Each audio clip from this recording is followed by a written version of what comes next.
Israeli police deployed tear gas to disperse worshippers at the Al-Aqsa Mosque compound in Jerusalem on Saturday.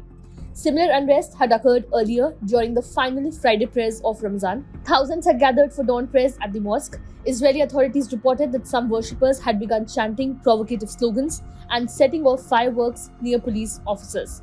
Additionally, 16 Palestinians were detained outside the compound, according to the Israeli police statement.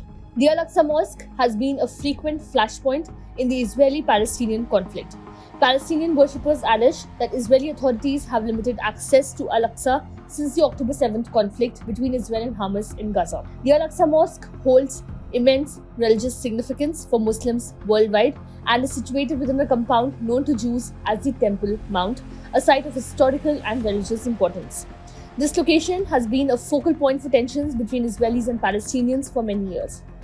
Given its importance, there have been concerns over potential violence, especially during Ramzan, a sacred month for Muslims, which has gained heightened significance amidst the ongoing conflicts, such as the war in Gaza. The Israeli airstrike on April 2, targeting a convoy of the aid charity World Central Kitchen in Gaza, resulted in the tragic deaths of 7 individuals, including citizens of Australia, Britain, Poland, Palestinians, and the dual citizen of the US and Canada. This incident sparked widespread condemnation from the US and other allies who called for explanations from Israel.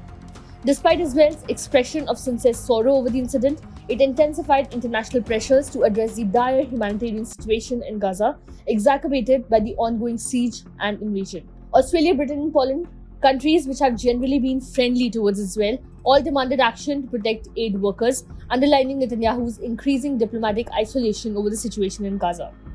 At least 196 humanitarian workers have been killed in Gaza since a Hamas attack on Israel on October 7 triggered Israel's assault on the Hamas-ruled enclave, and the deaths of the WCK staffers were the inevitable result of the way this war is currently being conducted, UN spokesperson Stephanie Dujarric said on Tuesday.